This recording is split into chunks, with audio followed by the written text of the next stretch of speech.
14 апреля в мэрии города Якутска состоялась традиционная встреча главы города с редакторами республиканских и городских средств массовой информации. Айсан Николаев начал разговор с нынешнего кризиса. Точнее, он говорил об оптимизации городского бюджета. Понятно, что шиковать при таких условиях не приходится. Да и особого пессимизма в связи с этим мэр столицы не высказал. Наоборот, он говорил об открытии в поселке Кангаласы технопарка, где будут объединены 14 предприятий. В первую очередь речь идет о производстве отделочных материалов. 3 предприятия нового технопарка появятся уже в этом году, а продукцию свою они представят уже в декабре. Тут в помощь придут, опять же, китайские товарищи. Что же касается строительства социальных объектов и дорог, мэр сказал следующее. Вообще в этом году мы впервые реально начали уже, чувствуется уже сокращение площади детские сады. Если она у нас в прошлом году достигала там в одно время чуть ли под 8 тысяч, то сейчас уже 6300. Это для детей до 7 лет. Но в этом году мы ударными темпами на самом деле сокращаем очередь. До конца года мы надеемся ввести 2 новых здания детских садов по Копенко и по пригородному.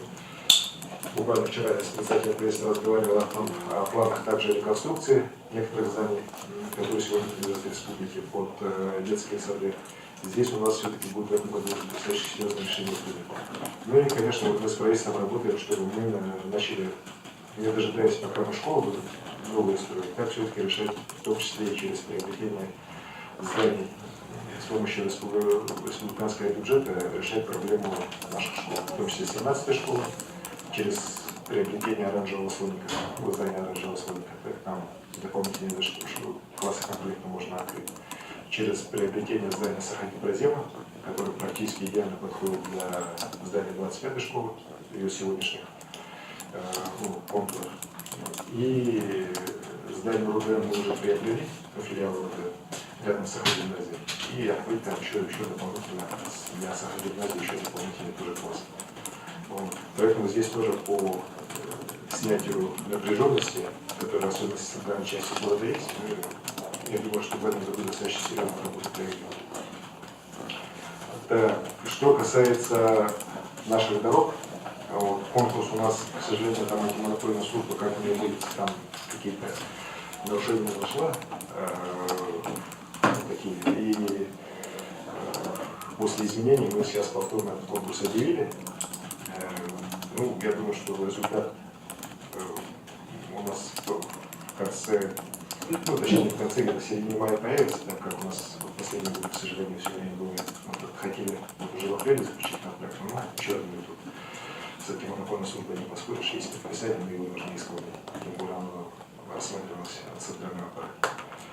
К 2015 году у нас это Ярославского, самое главное, это Покровский тракт мы должны закончить. Это расширение перекрестков от Дзержинского, о чем я всегда говорил, Дзержинского Порядкова, Дзержинского Федора, Дзержинского Калица, это Короленко, это Горького. Ну и в Мархе будем делать экспериментальную улицу, многострадальную, так, и в частности улица Копенко, вот как раз примерно там, где детский сад сейчас строят, чуть дальше еще. Вот это вот планы 2015 года. В 2016 году работы будут продолжаться, там уже и автодорожные появляются, и окружное шоссе появляется, и ряд других улиц. Поэтому здесь я считаю, что в этом году мы тоже очень такой серьезный прорыв в части дорожного хозяйства у нас будет достигнут. Сомнений мне в этом нет.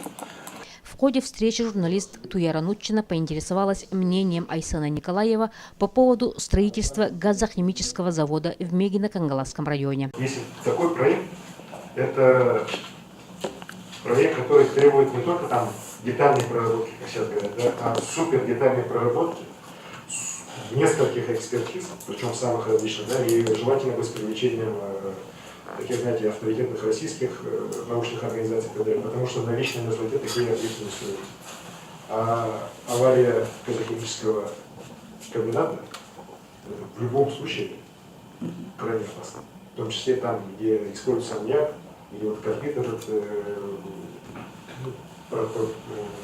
получается, это крайне опасная серьезное производство. Это не это вот, многим кажется, что это вот просто, знаете, вот многим мне даже пишут, а что вы выступаете так иногда скрытие, вот у вас типа в Якутске стоит газохимический комбинат. Я говорю, где? Он они КПЗ называют, да?